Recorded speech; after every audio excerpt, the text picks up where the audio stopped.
Hi everyone, happy Sunday. We are going to be doing something a little different today for Watercolor Summer 2024.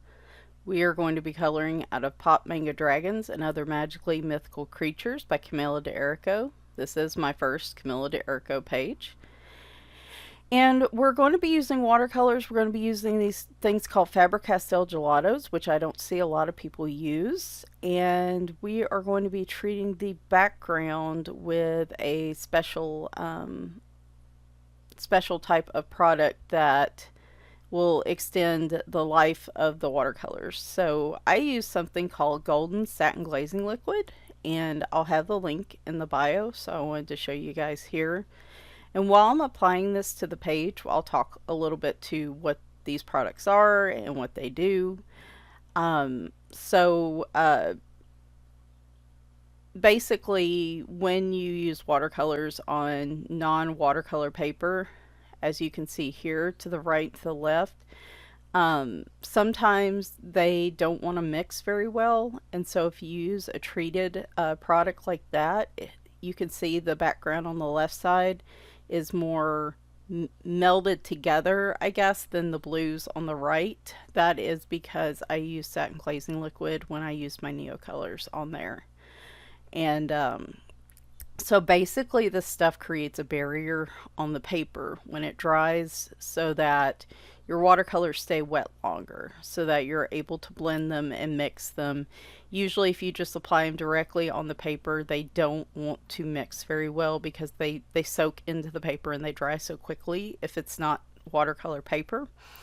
But with watercolor paper, it's very textured, so I don't particularly like to use colored pencils on watercolor paper. So unless it's a specifically just watercolor picture, I would rather use a coloring page like this and then treat what I want to mostly use the watercolor products with. So that's what I'm doing here. Is I found I don't like using pencil over this once it dries, so I'm applying a thin coat to the background. And I only covered the top half of the page because I'm just going to pull it down to the bottom part. So I just take a flat, just regular flat paintbrush, wet it, and then, like I said, a thin coat's all you need. There's goodness, I'm having to re-record this because I kept hearing sounds on the mic, and I was like, I pulled it far away from my face. What's the problem? It's the fan in my room. It's the wind off that fan hitting the mic, so I had to turn that off, and I figured I'd do this again, so hopefully you don't get that weird noise. But yeah, as you can see here, I'm just applying a very thin coat of this to the paper, and then just pulling down what I don't need at the top to do that. I'm not being super precise. You could use something like rubber cement or that watercolor type of cement around the edges of the picture if like you really wanted to make sure you didn't touch anything but the background with this, but it's not that critical. I just don't want it over the whole picture if I'm going to be using pencils. So there are different products out there, and I've tried them all. And of course, this is my opinion, my recommendations only. I would definitely consult artist friends or other colorists on YouTube as well, because everybody likes something different for different reasons. I would say each one gives a certain texture to the paper. And so the first one I would mention is watercolor ground. That is going to get you the closest to like watercolor paper. And there's like one by Daniel Smith, and there may be some other out there. Now make sure you get the clear instead of the white, because the white will cover up lines. The watercolor ground will get you closest to that watercolor paper texture, which means, in my opinion, of the three products I've tried, it is the most textured of the three. So I don't like using pencils over texture sections, and I don't like the feel of it on my fingers very much, and so I don't tend to use that one very often. I would rather just use watercolor paper if I'm going to do that. The middle one is gesso, and I used that for a number of years. Artists recommended that to me when I first started out, and so I used clear gesso for a number of years, and will still use it. I still have some. It is kind of middle of the road in terms of texture. I don't like it as much as, again, it kind of feels, it creates the barrier on the page, and even when I apply it thin, it feels very thick. It feels very textured to my fingers, and like for touch sensitivity, I don't particularly like it. So the best texture of the three, the least amount of texture I found, is the Satin Glazing liquid, and I find that it works just as well with the watercolor mediums I use.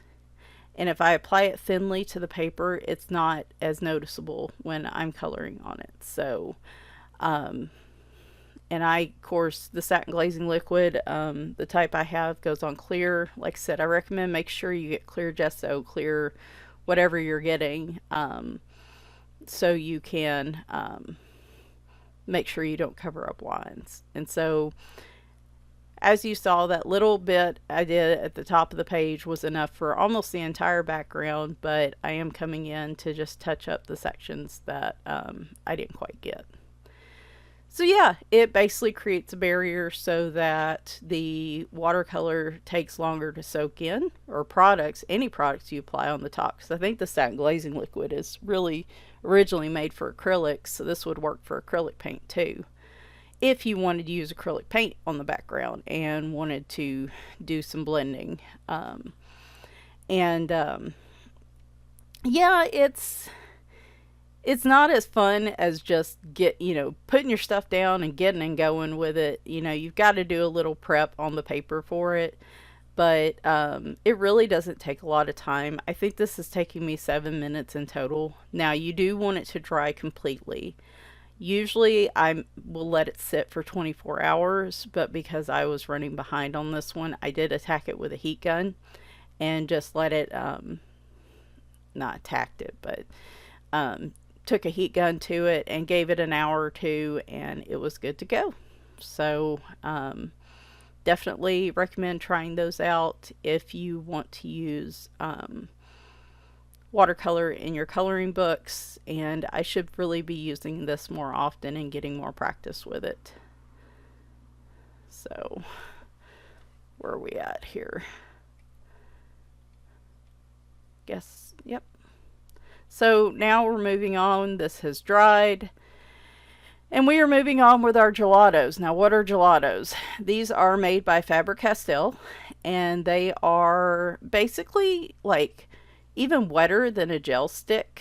I didn't really show the tip of it that well. In my opinion, they're wetter than a gel stick, but I attribute them more to like Neocolor, like a cross between a Neocolor 2 and a gel crayon.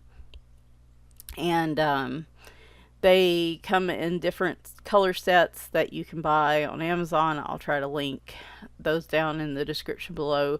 They are a bit pricey for the individual ones, and that's probably why you don't see them that often, because you usually can get a better deal with gel crayons or Neocolor 2s overall. But early on, when I first started coloring, and I was doing some art, the artist that I was doing classes with recommended these, and so I got these first to try them and ended up really liking them. I love the colors of what I have, and they come in some different types of sets. Like there's an iridescent set, there is that has a little bit of a sheen to it, there's a metallic set, there is a translucent set. And the one set that I love the most, that I think I use all the time, is the kind of space set. And so they all have specific space names, like Supernova and Mars and Lunar. And I probably use those 90% of the time. Even if I'm not doing a space picture and using all and usually the color sets they come in together are complementary colors. So I've used those before, actually, in one of the other pictures in that Grains of Gold book. And I found that, again, and Hannah Cars on paper is very textured paper to begin with anyway, but I found that I did have problems when applying them directly to paper like this, getting them to blend very well. When I applied them directly to the paper without the satin glazing liquid, so that's why I'm trying it here. Now, granted, this is different paper than Hannah Carl's on. It is a smoother paper. I probably should have tried that first, but I hadn't really I've done some demos for watercolor summer, but nothing really. I feel like this is a little more unique, and so I wanted to try it out. We're going to apply the background directly to the paper, activate it, and then I'm going to pull from a Caran d'Ache palette that I have, where I'm going to scrub them on that and add some color back in, just some touch up, and then I'm going to use that to apply the base color to our little dragon dude and his. Are they in cat costumes? Are they cats in hamster costumes? I'm not real sure, but they are adorable nonetheless. And y'all should have known that I was going to find the picture that is cat related in here. So, but we're going to apply it from the palette directly on the paper for him, because I want just a base color. I'm not really mixing. And that way I can show you guys a couple different ways to use these, or any type of, this type of tutorial applies to the gel sticks, like the King Art gel sticks, gel crayons. It applies to the Neocolor 2s. It applies to anything that can be like scribbled on the paper like this and activated. Even ink tints, though I don't know if I've ever tried ink tints on the treated paper. Mostly, again, because it's a texture issue. So I, of course, didn't write down all the colors that I was using here, but I think I used like a bubble gum or something. I know I used this metallic grape for the purple, and then I used black hole for the black section here. Now, the one downside to these is they don't really have a point. They work like a lipstick, where you take them and you spin the bottom to raise and lower them, and they're dull, they're flat at the end. So that's why I was saying that's the one downside, is they don't really have a point like a Neocolor 2 or like a gel stick. So they can be a little sloppy to put down on the paper. That's why I mostly just save them for backgrounds. Or they're very good for scrubbing onto a palette and applying that way too. So that is the one thing I will say about them that I think is a con in their favor. Like you can see here. And yeah, we're just going to keep scrubbing them on. And you don't have to be precise with these. These do dissolve pretty great. And up there with Neocolor 2s, in my opinion, in terms of dissolving very easily on paper. So you can be sloppy with them. And I mean, you know, they're not super easy to get up. So like I would, you know, I would try to make sure you don't color something you don't want that color, but in terms of, as you can see, I'm not being super precise with them. So the cool thing about these is that they're soft enough and pliable enough that you really could probably try to use a makeup brush. Like if you put a thick enough layer of these, they're already so soft that you could probably use a makeup brush or your fingers or something to kind of rub them in. I don't know if you can get a smooth, consistent color that way, but that was a lot of when I was doing kind of the freeform art stuff at the beginning. That was the way I was using them at that point. So, but now I just primarily use them and activate them with water. So, We might go ahead and skip to the next part here in a minute because y'all kind of get the gist of what I'm doing here. Alright, so grabbing my Arteza water brush to activate these. Now, using black can be tricky, particularly when you're using like Neocolor 2s or something like that, because to get like a true black like background that's not dark gray in areas and stuff, so you probably need to use multiple layers. And I didn't really want to do that here. I wasn't trying to get an entirely smooth background. But and of course I'm slightly off screen when we start this out. So the first thing I found is that with the treated paper, I needed to really prime my brush, actually put some water on the paper, which was okay to do because it has that satin glazing liquid on it. I don't have to stress about it as much with it getting streaky because it's drying too quickly. However, it has been a while since I've used these. And it's been a while since I've used this sort of method for watercolor, which is a more freeform, which is typically how watercolor works, right? It's more of a freeform flowing from one color to the next, and it's not going to be a consistent color and smooth color. And an initial steps when I was doing this, I was like, oh my gosh, this is sliding everywhere. And I do think that might be part of the gelatos. Like, I need more practice with them and using satin glazing liquid because they are soft, but they're almost like they almost have the opposite problem than when you add when you put satin glazing liquid underneath them, is that to me they almost slide around too much. But that's the point, that's what they're supposed to do. But for my comfort level, because I like a lot of control when I color and I like a lot of smooth colors, they slide around too much for me, which makes me panic a little bit. I also realized in retrospect I probably should have taken the purple and the pink out just a little bit more. It took me a little while to find my groove with this. I found that adding more water to it, squeezing that water brush, really getting some good drops of water on there, I feel like helped immensely. I also probably should have started with, I don't know, sometimes I started on the inside color and worked my way out. Sometimes I started on the outside and worked my way in. And it was like I couldn't decide which one I liked better.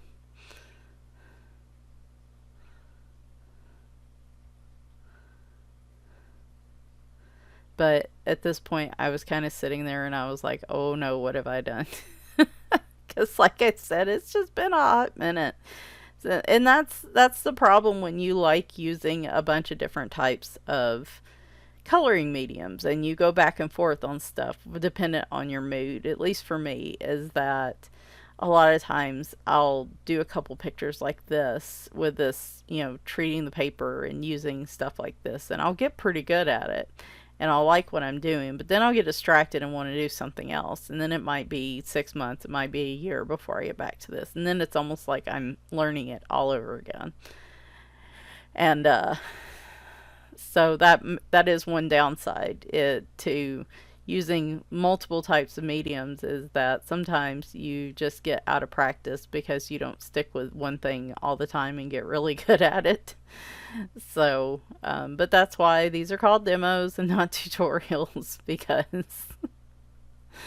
because I would have had to do like 10 of these before I feel like I could do an actual tutorial per se.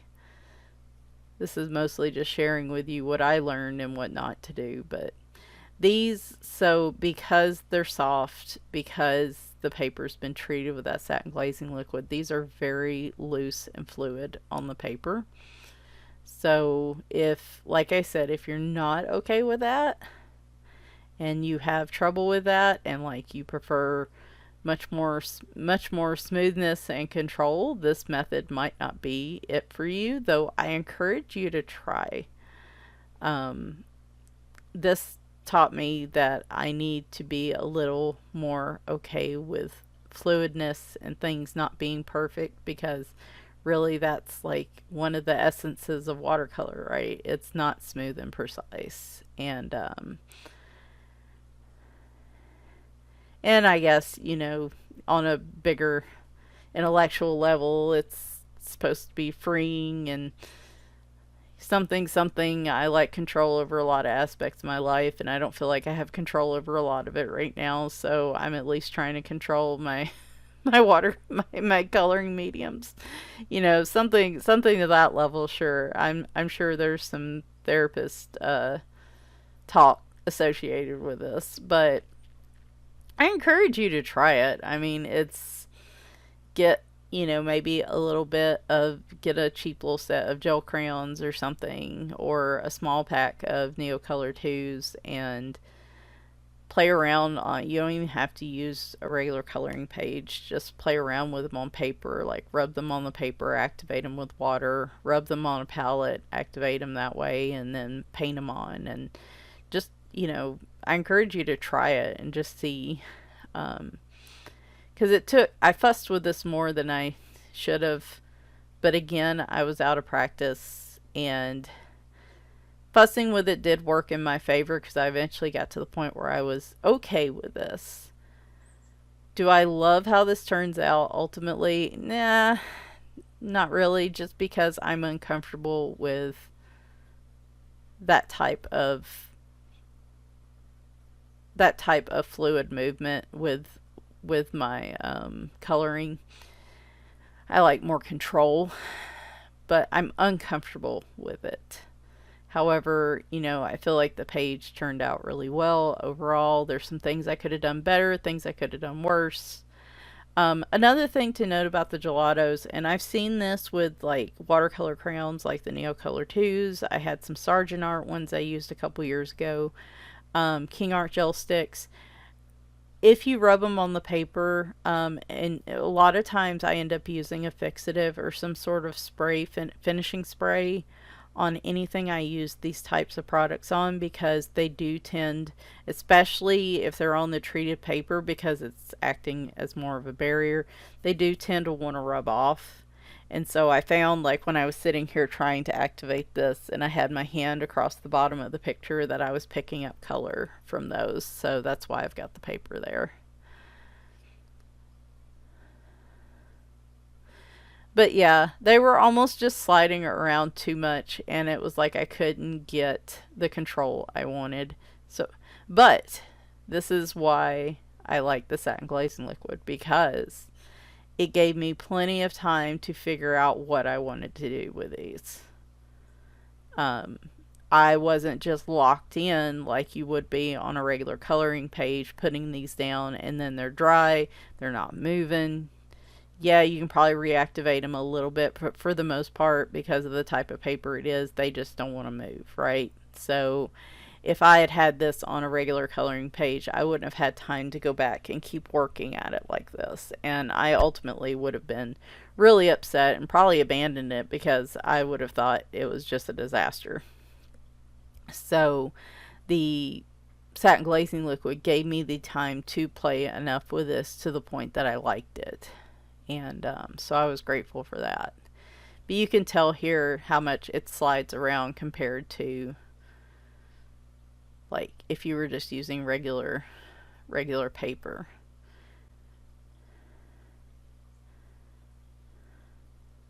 And I probably put too thick of a coat of it on there, to be quite honest. I probably should have went with a lighter coat and then added in another layer, or used that palette there to the right. But I'm lazy, and so that is also probably part of my headache here. So I think we will show this top part, and then we'll clip to the part where I'm adding from the palette to it. And that way, because I've got quite a bit of footage here, and I know I usually keep these kind of long, but I figure I can kind of update y'all on life in the pencil part because we've been there, done that, right? But yeah, I wish I went out a little further with pink and purple. That's one thing I learned on this. The other thing I learned is I would be better off actually doing what I did originally and starting from the outside and working my way in. I thought the opposite was going to be the case, but. And like I said, this is not giving me a true solid smooth black on the outside, which I didn't really want because the other colors aren't smooth and solid either. But true black can be tricky with these types of watercolor mediums. Usually you have to apply multiple layers, and then of course the more layers you put on there, the more likely it's going to come up, the more likely it could smudge. um, I've had better luck just using like an Inktense black, or some people go over with pencil, like a regular black colored pencil, to create more of that true black look. And this didn't need it, but I'm just telling y'all, if you're using gelatos or neocolors or whatever and you're trying to get a good solid like deep galaxy black, you're going to get frustrated.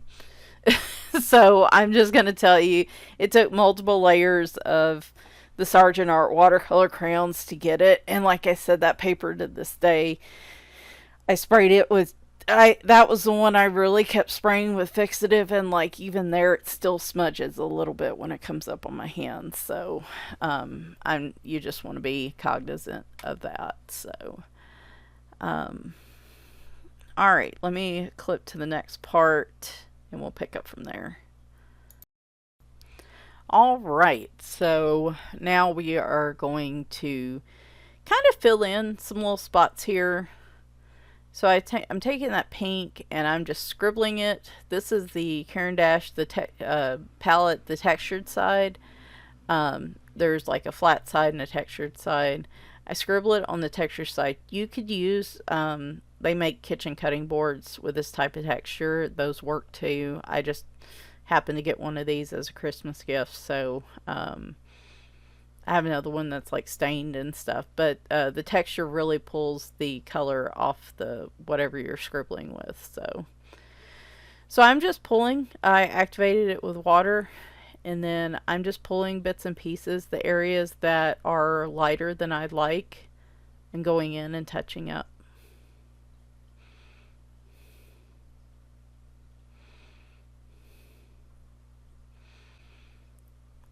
I probably won't show like this. I'm, like I said, I'm kind of clipping to be time aware with this. I know these are usually long anyway, but I'm trying to at least keep the demo part relatively short. So plus the blends between the colors I didn't like as much once those dried, and so this is allowing me to kind of do that. And again, that satin glazing liquid is allowing me to reactivate what's already there, and blend it in with what I'm putting down right now, so it's creating a more smooth and consistent color.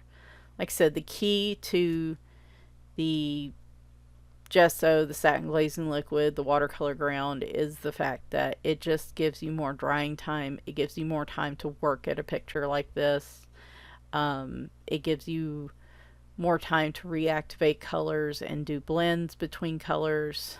I think it's a great tool, especially if you're not used to using these like me and you need more time to work at it to get it the way that you want, without damaging the paper too, because we have all been there if we're using watercolor where we'll get a spot on a page that we don't like and we're impatient and we don't want it to wait for it to dry, so we'll just keep at it and keep at it, and we'll end up either ripping the paper or making it real fragile, and it just, that spot will annoy us for the rest of time. Pretty much. Like I said, this gives you a lot of room to play, and it's one of the biggest benefits I think to using these.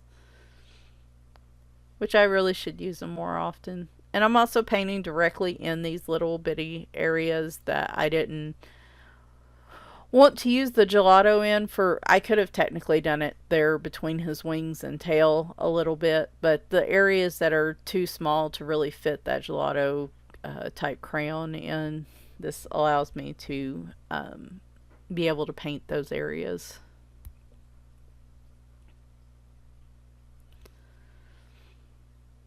And like I said, I've had these for a number of years. I started buying packs when about 7 years ago.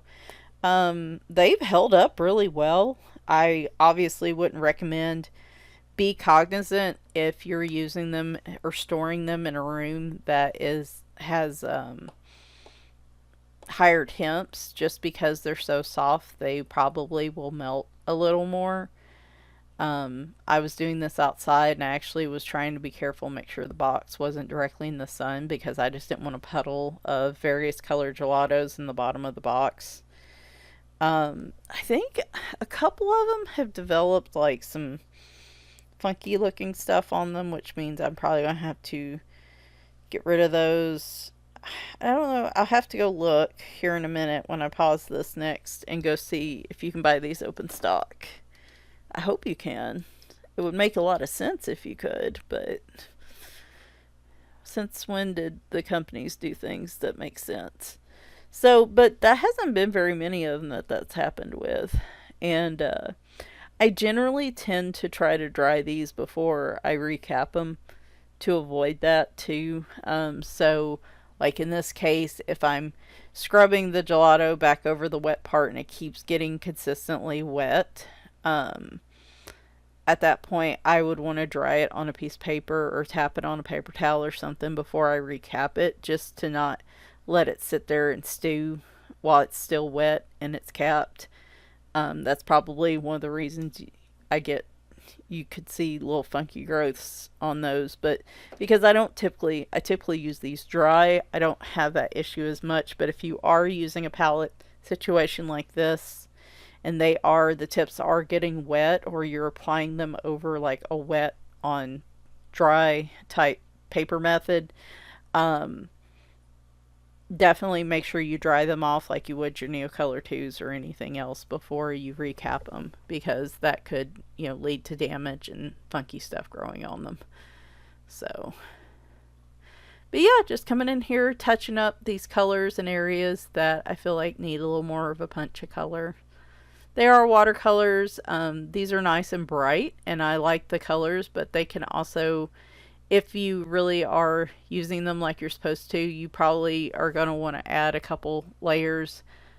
Like I do this initial layer, and then I go in with touch-ups,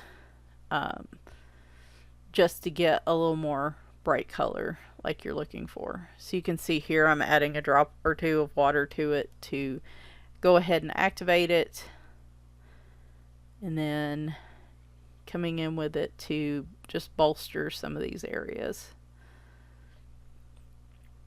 Now, and here is where I realized I should have started from the black and worked my way in when I did this, because it's the transitions that kept tripping me up. If you work your way inside out, the dark colors will overpower the lighter colors. And so it's better to work out to in when you're using, like, it's better to work dark to light, in my opinion, when you're doing this type of transition. At least that's what I found here. Now, again, everybody's mileage may vary. So,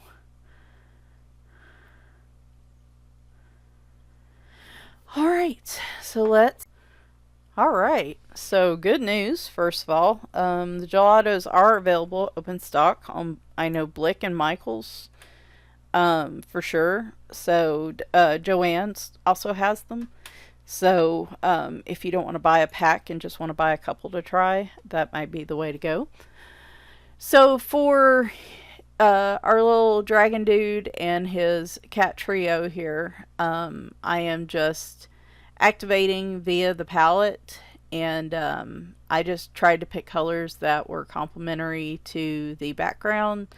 I wanted to stick with some, me, not a pastel girly, very bright and vibrant colors, and he's like part dragon, I'm assuming. So I figured let's make him very bright and vibrant. And so we've got some yellow greens and greens for him, with some orange and blue for his clothes.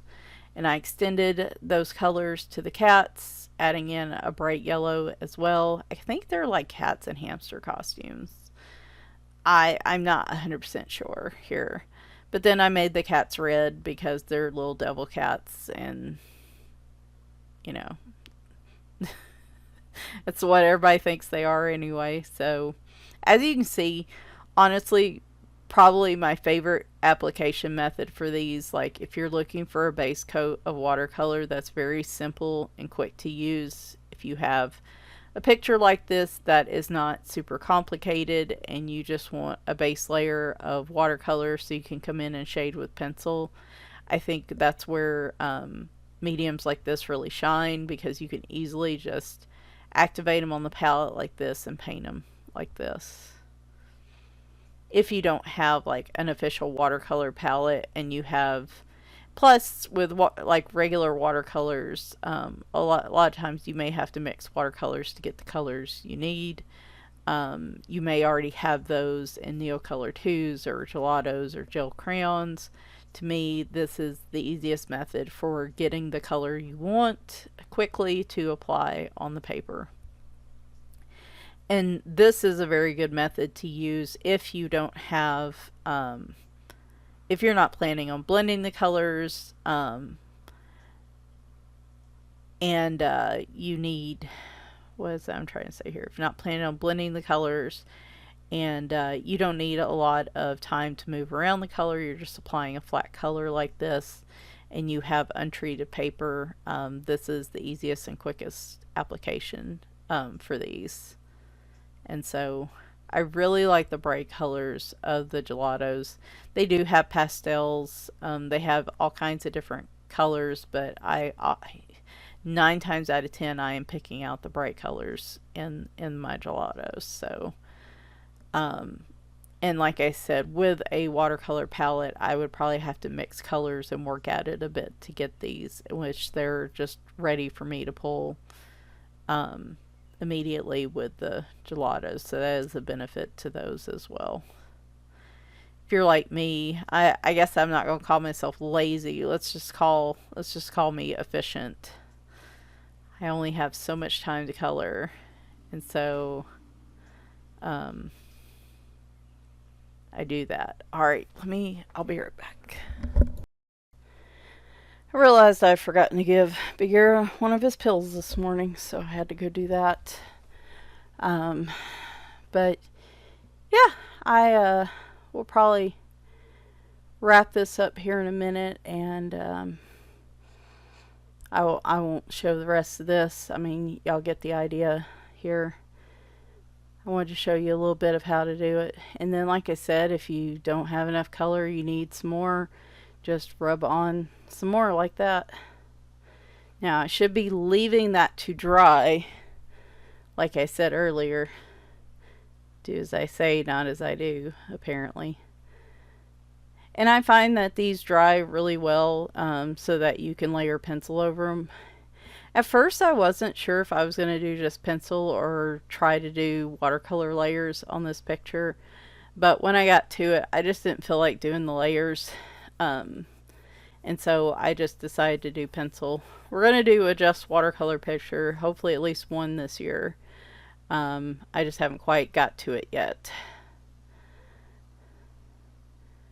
And now, if I was going to do a just watercolor picture, I would have treated the whole page, and then that would have allowed me to blend and work in darker and lighter colors into my overall picture if I'm applying layers of watercolor. Now, that is the one thing I would have done differently. But other than that, if I'm using colored pencil, I'm not going to, I don't know. I just don't like the textured feel of it. I don't like the look of it. I don't think it's as vibrant. And it doesn't look quite as smooth as I would prefer it to be. So.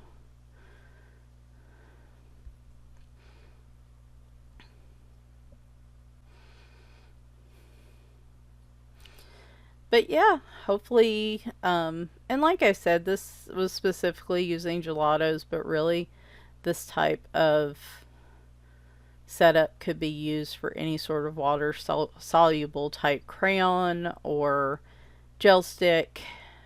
So, um, just results may vary. I think I like, and we'll have to test it, I'm sure.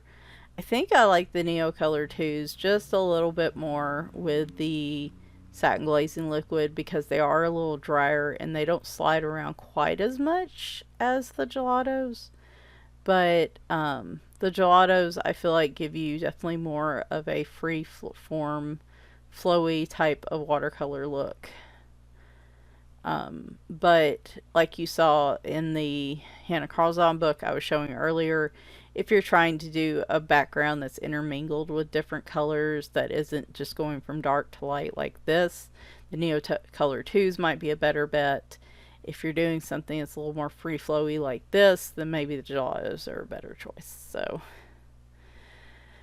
but yeah, so this is going to conclude the demo part. What I'm going to do next is move to the pencil part, and show you guys, like, I'm going to apply pencil to this and just catch you guys up on my life. If you don't really want to see that, you can just jump to the finished picture at the end where I'll kind of have final thoughts. And that poor brush. I use this brush for everything. You can, if you, one thing to keep in mind when you're activating stuff on that palette, if you scrub too hard or too quickly like that, you can create some bubbles, which can then transfer to where you're laying down the color. So just be cognizant of that. I get lazy. Normally I can just smooth it out, but just a little note there.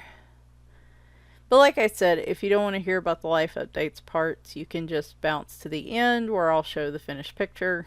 And like I said, this kind of concludes the demo part for this video. So let's move on to chatty stuff. Alright, so here is our dude all watercolored up. Background's pretty much done. We're just going to add pencil to him. I'm using my Arctics.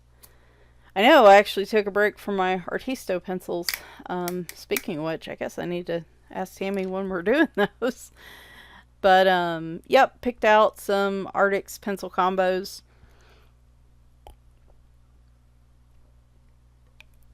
Sorry, just took a drink. I have not colored in a Camilo d'Errico book before, so I wasn't sure what kind of pencils do well, but typically my Arctics do pretty good, so I figured we'd just pull those. Also gave me the greatest,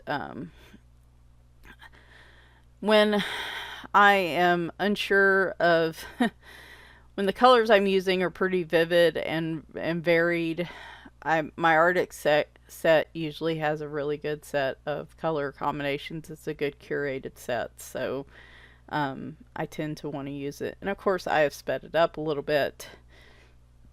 Now, he would have been just fine without the pencil on it, but I have been feeling a lot extra this year.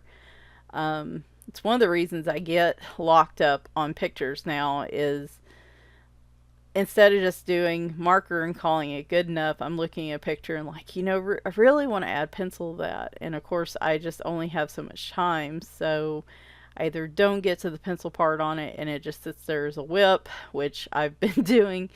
I have for a number of my watercolor pictures, or pictures that I'm going to add pencil to, or if it's just marker, sometimes I just call it good. So, but this would have been good as is. This would have been good just adding, like, I could have taken, if I had darker gelatos, I could have layered in on top. You could even mix the gelatos. I guess I should have mentioned that. The like watercolors and the way they are, you can scrub them together on a palette and actually blend colors and make new colors with them. So,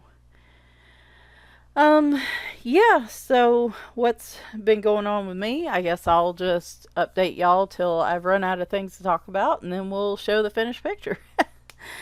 Uh, it's just been a lot, I guess, which is nothing new. I guess if I got on here and said not a lot's been happening, that would probably shock everybody. Um, but I'm trying to think. I think the vacation video was the last color and chat I did, and that was a couple weeks ago. That was another watercolor video. Yeah, I typically do these on Wednesdays, and it just didn't happen this time. So um, we had an offsite for my team this week. I was supposed to be in Boston. I ended up not going and doing it remotely. However, I still had to be on the camera 8 hours, almost 8 hours out of the day for 3 or 4 days, 3.5 days. And as we went through our presentations and our documents for our half year, it's like a half year performance review.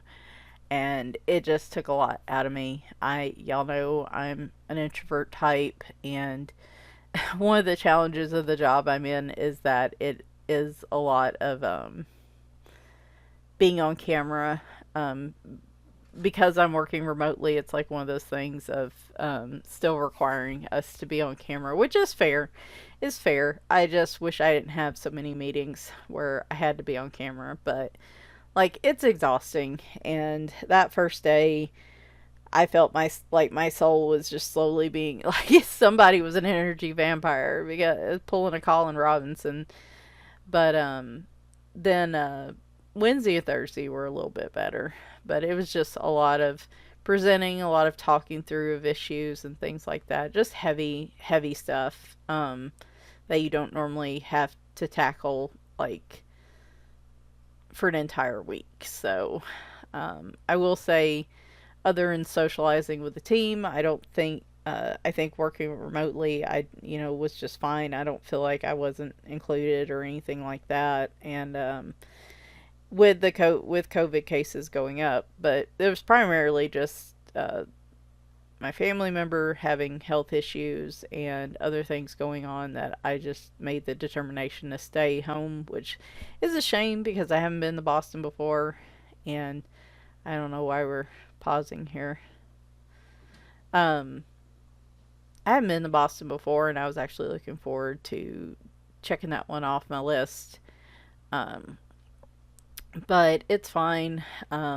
Honestly, as drained as it made me, just being remotely, I can't imagine how I would have felt if I'd been there in person. So it probably was for the best. Honestly, I was able to give my best to the feedback portion of it and ask, questions and this and that instead of just simply sitting there trying not to fall asleep. So probably was best all around.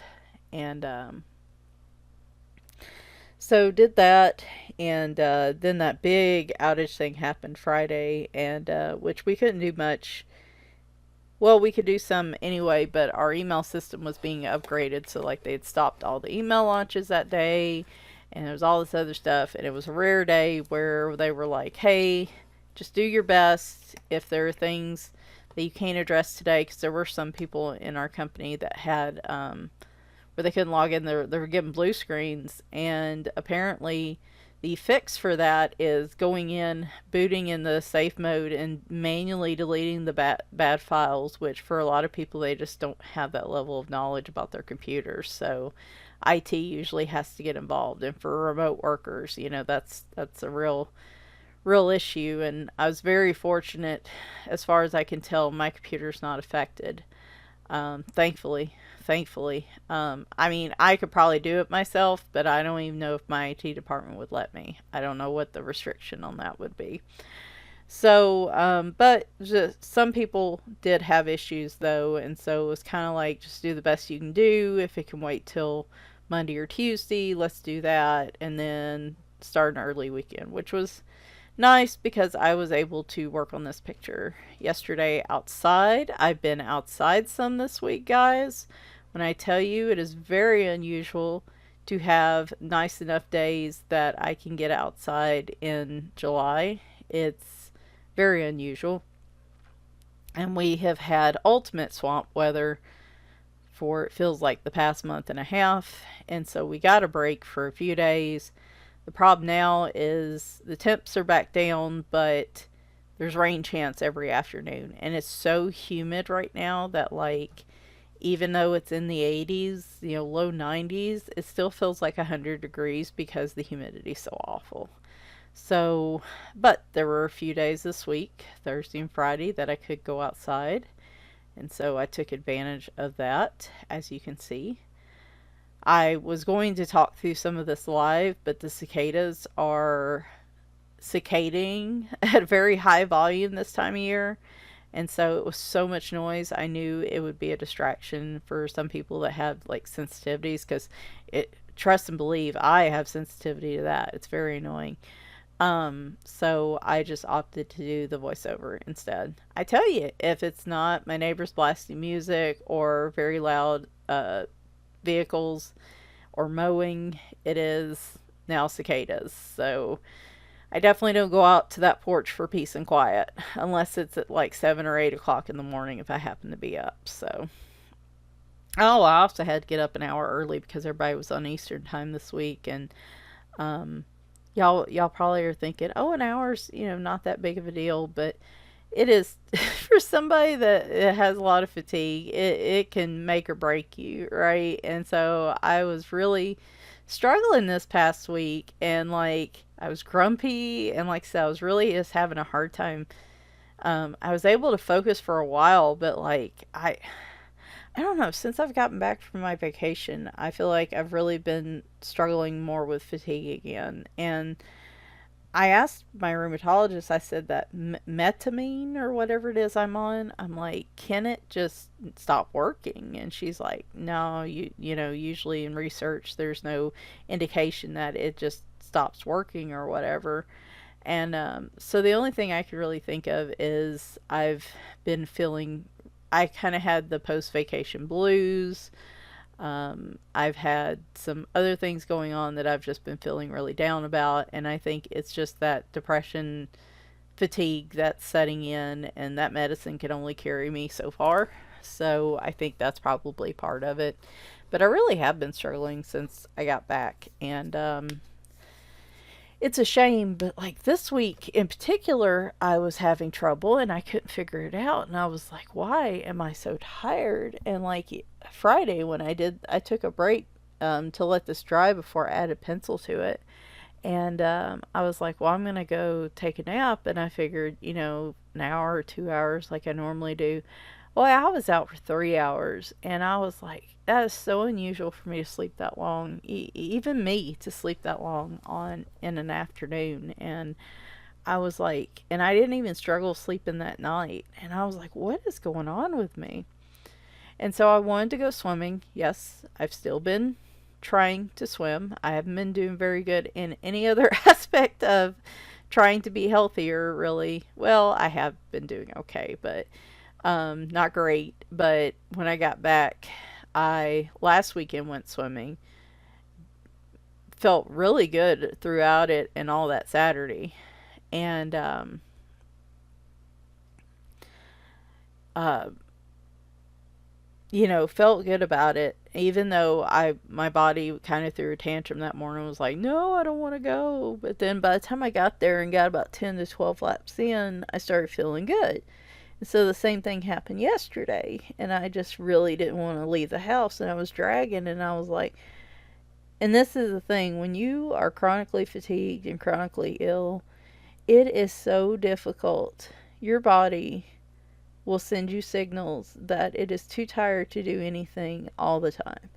And the thing you've got to figure out is, and the thing that's so hard is, you've got to figure out what part of that is your body just doing a I don't wanna, right? Like, you power through it, you go, and then you wind up doing just fine and actually enjoying the process, like last weekend. Or is it you power through it and you're like, stop being stubborn, like I thought it was doing yesterday, and then I'm like 10 to 12 laps in yesterday and I'm still just miserable. And I was like, oh, and I was like, I should probably only do 30 minutes. But then I got mad because I can only do this once a week. This is kind of like my me time. And because it's such a drive, I don't want to do just 30 minutes. I just want to be able to do an hour because I can't be as active the rest of the week. And so I was just stubborn and I kept pushing through to the hour. And I was like, okay, well, I didn't do as good as last week and I still feel lousy. But then I went to take a shower and stuff and figured out what the problem was this week. And let's just try and find a nice way to say this. If you're if you're a girly between like the ages like between teenager and like 50, you know, it's that time. And I do have PCOS, and I, you know, it's probably TMI, but I and that's not a regular occurrence for me. Never has been. Even when I was a teenager, it made high school very brutal, because the ones that did happen were extremely painful and debilitating. And ever since then, I've tried to go on different forms of BC and different types of medications to regulate it, and it's just and to make it less painful. And it's just no, it's just going to do what it wants to do. So I no, I haven't planned for it because it just decides, my body just randomly decides to do that. And really truly, like, that's only become an issue in just the past year. Like, for the past 6 years since I've been using Nexplanon, it's like a thing they insert into your upper arm, and it's good for 3 years. um Ever since I've been using that, like, it hasn't hardly happened at all, and I was like, hey, hooray, you know. It's not definitely not the worst news I could have been given in regards to that. But that was the reason. And so I was like, oh boy, I shouldn't have done all this. I should have just stayed home. This is going to hurt.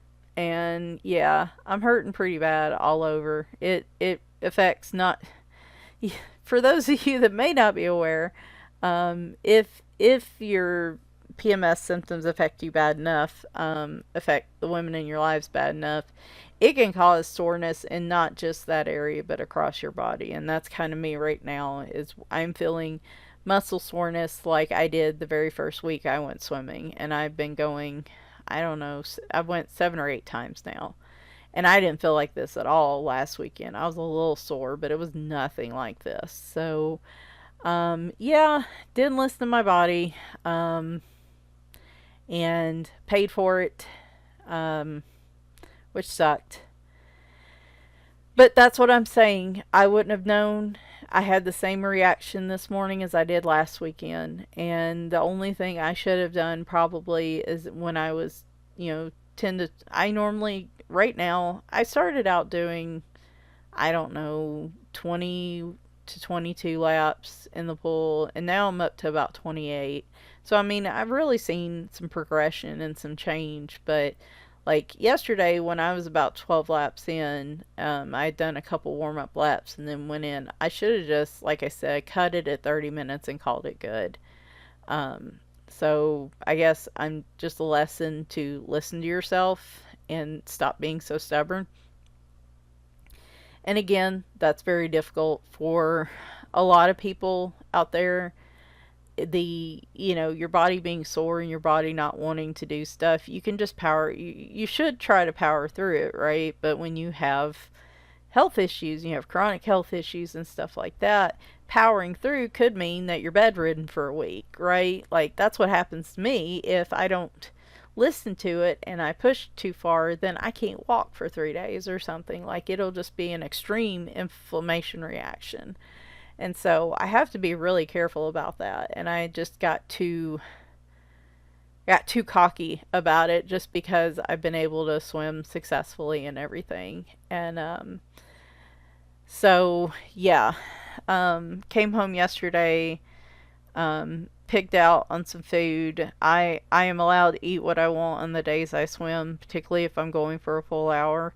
And so I picked out on some food from Sonic and some kid cereal, and then I took another 3 hour nap. And I was just hosed last night, and that's why I didn't do the voiceover. So good thing I did this Friday, or y'all wouldn't be getting a video at all.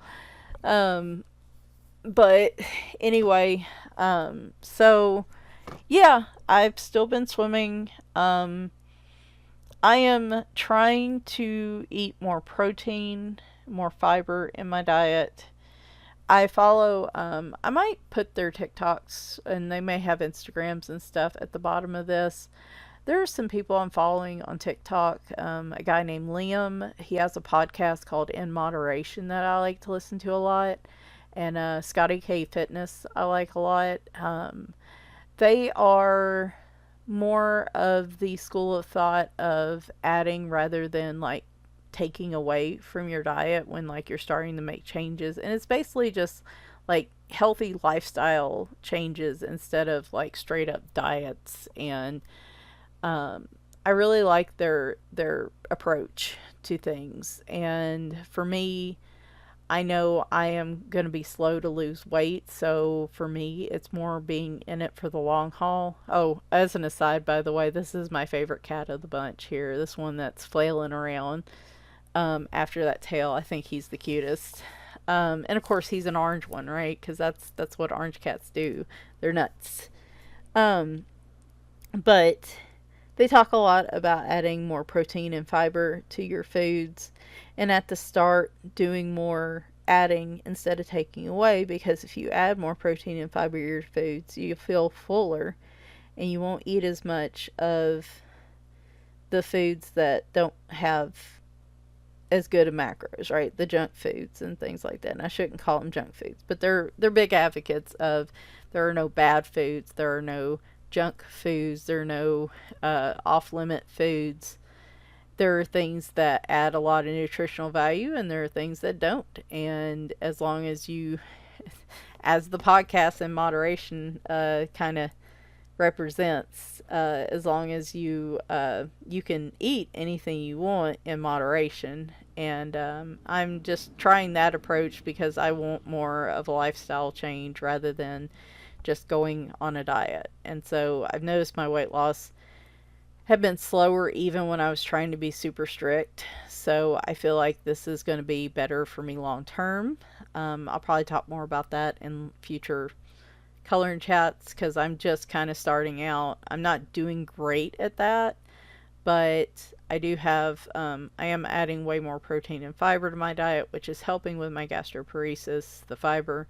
So, as they say, and I saw last night on one of their videos, something is better than nothing. So I know that physically I am doing better. I am focusing on trying to build up my strength and build up my muscle and my body a little bit so that, I can tackle the food more later. It's like I can't handle everything at once. So kind of doing that, just trying to find ways to boost my energy. I'm continuing with B12 shots once a month. I bought another type of vitamin D to take over the counter because the prescription one's the only one that seems to keep my vitamin D levels up, and so I was going to try to find one that was better.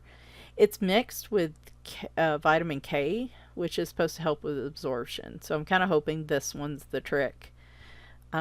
Just trying to do the things I need to do to keep my energy up. So what I'm doing here on the picture is I come in, there were some paw prints in the background, and I didn't realize they were 3 toes. I thought there were 4, and by the time I realized that, I'm like, oh, well, they're all going to have 4. And so I come in with my black gel pen just on the ones you can see and added that in.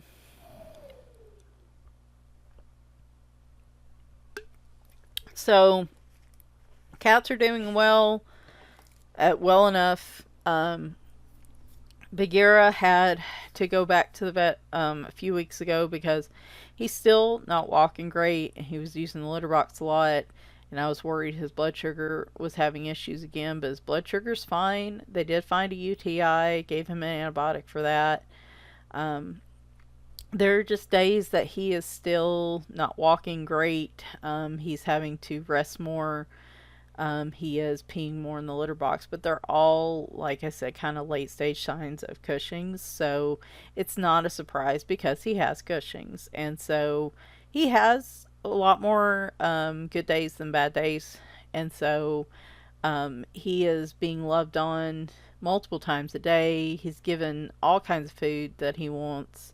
He is living the good life, and so he's doing all right. We also had to take Reba cheap.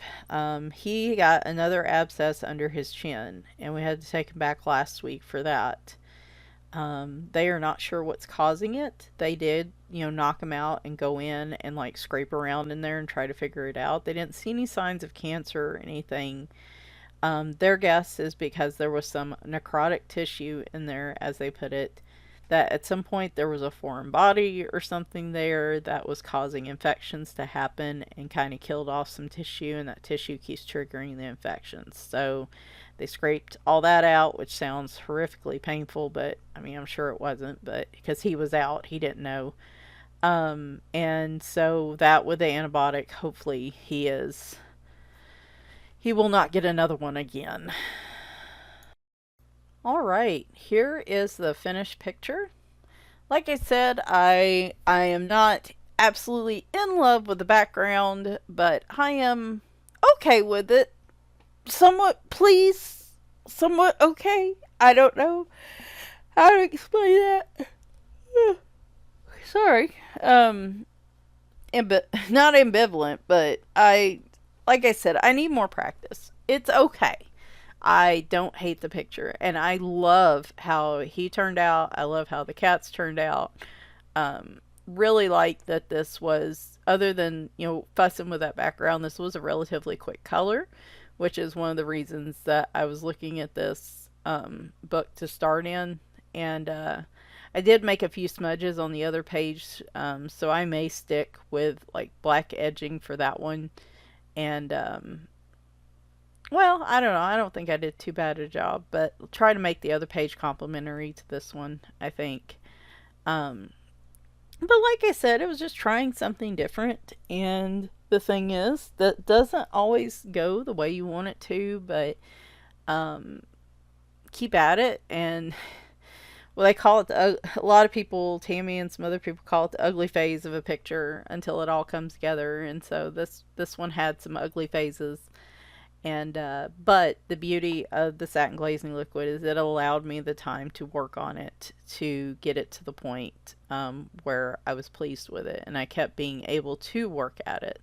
So definitely the more I play with these and the neo colors, I think you're going to see me use that a lot more this summer. So they're like the gelatos, again, I want some more practice with them. I would like to try to apply them on this page without the treatment just to see how they do. I would probably stick to something very simple like an orange and like an orange yellow or something in the background so that I don't have to do as much work like with these drastic types of color changes in the background. I would probably stick with something like that initially just to make sure it works okay. But they might be soft enough that they do allow for a little play and a little mixing. But other than that, like I said, these are definitely very fluid when you use the satin glazing liquid behind them. And then Neocolor 2s probably play that much too, but I think these, because they're softer, um, maybe try a couple open stock and see how you like them. I don't think they get a lot of attention because Neocolor 2s are so prevalent, but I do like these because they are creamier. They are softer. I feel like they blend a little more effortlessly, especially on untreated paper. Like if you're just applying them directly as a base coat and then or scrubbing onto a palette and applying water to it, they blend very effortlessly. And you can you can work very quickly with these. You can just scribble on a page like you saw me do, and then activate them, and they spread around and they do what they're supposed to do really well. So wanted to show some love for those, and definitely want to do more paper treating in the future.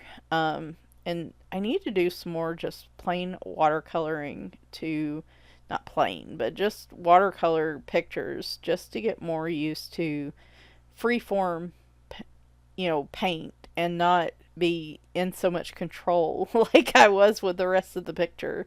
I need to be learn to be okay with that, because I see other people's pages that do that, and I'm like, wow, that's incredible. And then I go to do it, and I'm like, no, no, it should be smoother, and it looks weird. And anyway, so I'm overall pleased with how this turned out. I think this made a great demo to show you guys a couple different ways to use these types of watercolor mediums, coloring art mediums, whatever you want to call them.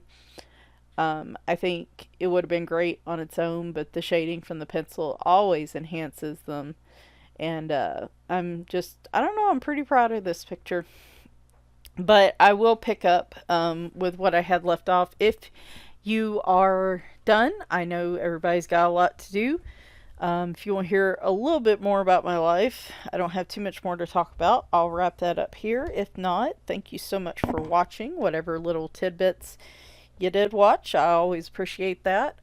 Maybe you learned something or learned about a new type of project or something today. I will be back. I have some new books. I think I'm going to do a book and supply haul probably next Friday, and then do my coloring book collection on Sunday. Or just do the haul and a coloring chat or something. I don't know. And then the middle of the week, my goal is to try to finally get my vacation recap and my vacation haul pictures up. So if you like comics and anime and gaming and all that stuff, you might like the stuff I picked up at the con. It's not a lot of coloring stuff, but if that one doesn't get a lot of traction, I completely understand. But I do know I have friends on here that enjoy that stuff, so just kind of wanted to show y'all some pictures from the event, talk about some of the different people we saw and this and that. And yeah, so we'll do that, and hopefully this week will be better than last week. Hopefully after the next 2 or 3 days, I will be feeling loads better. Let's cross our fingers and hope. Alright, so just to wrap up what I was saying, I don't have a ton left to say. Okay, we're continuing. Yeah. So yeah, Big Era had that issue. Reap Cheap had the abscess issue. Winry, I feel like she did alright while I was gone, but she seems, I don't know, a little quieter since I got home. Like, I don't think she's eating as well. She does seem to be getting a little matty, though, for a 19-year-old cat. I mean, anybody that's had a scrungly 19-year-old cat that is barely the weight they should be, probably completely gets where I'm coming from on that. She's just older, and I probably need to I think I need to take her for, I don't know if we do kidney checks every 6 months or every 3 months. I need to call and figure out when was the last time she got her kidneys checked. Because she is in early stages of kidney disease, and so we check every 3 to 6 months just to make sure she's stable. She's been stable for a while. She also has a pretty significant heart murmur that we've been watching.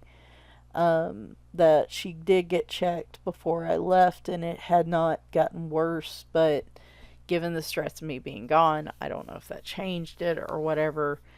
So I'm just keeping an eye on her.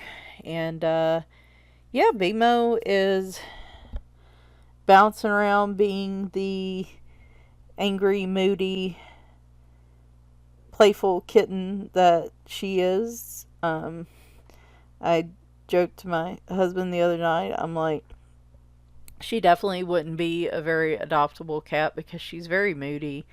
I don't think I've ever had a cat that's been as grumpy as she is, and the spay helped immensely with that. Like, I don't think she would be as comfortable as she is now with us had we not spayed her. So that helped immensely, and just yet another Like, are there any other reasons other than no more unwanted kittens or puppies to spay and neuter your pets? Like, on top of that, it really does take down the aggression level on male and female cats way down when you do that.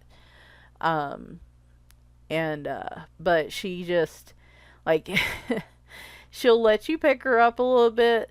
I think she doesn't meow like a normal cat. She just grumbles. So she'll grumble if she's happy, but she'll still grumble. She'll look at you and instead of meowing at you for something, she'll grumble at you. So it's kind of hard to tell when those grumbles move to I'm upset grumbles versus just, I'm enjoying hanging out with you. I'm only slightly annoyed grumbles. And usually those come with swipes or nips, and I guess that's usually the point. So, but it's all right. We are a judgment-free household. I have always wanted to be a place for wayward cats that, may not be the sweetest, most adoptable cats in the world, but they have a place to go to be their authentic selves, and she can certainly do that here. And we don't judge a moody girl for being moody, because goodness knows I know how that feels, and I've been there. And so she can just be her own here. We'll pick her up, love on her, and pet her when she wants affection. And if she just wants to be left alone to do her thing, we'll let her do it. So, um, that's cool with us. But she really has come very far. The biggest thing is, as long as she's not aggressive with the other cats, and she's not, she'll complain when they get too close, and she'll go and she'll swat a couple times at them, but there's never, I don't even think there's any claws to it. There's never any, it's just more like she's annoyed rather than she just wants to fight them. Yeah, if she was aggressive in that way, things would obviously be different, but she's more just, I have a bubble and I don't want anybody in my bubble. But her bubble's a lot smaller than it was a few months ago. So, like, she's really made a lot of progress. And she'll probably always just be a little bit moody. But I think as time goes on, she does come up a lot more for affection now. She loves getting in the tub and having you turn the water on. Even though she's got 3 different cat fountains in this house, um, she definitely wants you to play with her. She's gotten up on my desk a couple times this past week. One day I was working and she got up on the desk and laid down and even started kneading. And I don't think I've ever seen her do that, except like right after she got spayed and she was on pain meds. Like, I haven't seen her do that in a long time. So she's happy. She's adjusting well. It's got to be hard being a young, playful cat in a whole house full of geriatric cats in Leroy, but we're making it work. And yeah, as far as me, like I said, just trying to work in some healthier habits, at least going swimming once a week if I can. I need to be more active during the week. It's just kind of hard right now. My foot's been bothering me again. I'm going to have to go back to the podiatrist. I'm just not 100% convinced it's plantar fasciitis. It's just that. I feel like there's maybe a stress fracture or something, and I at least want him to take an x-ray to rule it out, because it's like it'll get better, and then it'll get a whole lot worse, and then it'll get better, and then it'll get a whole lot worse. And so I don't know what's going on with it, and I just need them to help me figure that out, because it's hard for me to get on elliptical or do anything really when my foot's giving me problems. And just trying to get back the energy I had before I left for my trip, which has been a bit troublesome, but I think it's more tied to just my depression's been up a little bit, just because there's been a lot going on, a lot of things, like I said, that are outside my control, and I'm just having to deal with, and it's just getting frustrating because I'm trying to make things, trying to control what I can control, and like try to make something happen different, but like nothing drastically is changing, even though I'm trying my best, and it's just very, very frustrating. And it just, I don't know. It's like I get up, or Sunday night I put on this work hat, and it's like I cease to exist as a person. until Friday at 6. Well, actually, it's Saturday morning, because Friday night, I'm usually so wore out, I don't think I'm even human. I'm just a blob on the couch. But for a brief window, Saturday and mostly Sunday, it's like I feel human. And it's been like that for almost 2 years now. And I'm trying to figure out a way to make that better. And it's just like I said, a lot of that's out of my control, and I'm trying, and it's just not it's not been going. I've been trying for like 3 or 4 months, and it's not been going well. So just got to keep at it, I guess. That's all I can do. There's a whole lot of mess going on in the world, and I've had to take a step away from national news because honestly, there's so much happening in my life right now that's a struggle, that I want to be aware of what's going on the bigger level. But it's like and sometimes that's what you got to do. You just got to put down the phone and stop doom scrolling, or close out TikTok or whatever app it is that you're looking at all that stuff, and just walk away from it. Because it's like when it's affecting your ability to even get up and start the day, because you're like, what's the point? What's the point of running these reports at work when the world is burning? Sometimes you just have to take a step away, and it's like I try to keep somewhat of a pulse of what's going on, because I don't want to be in denial.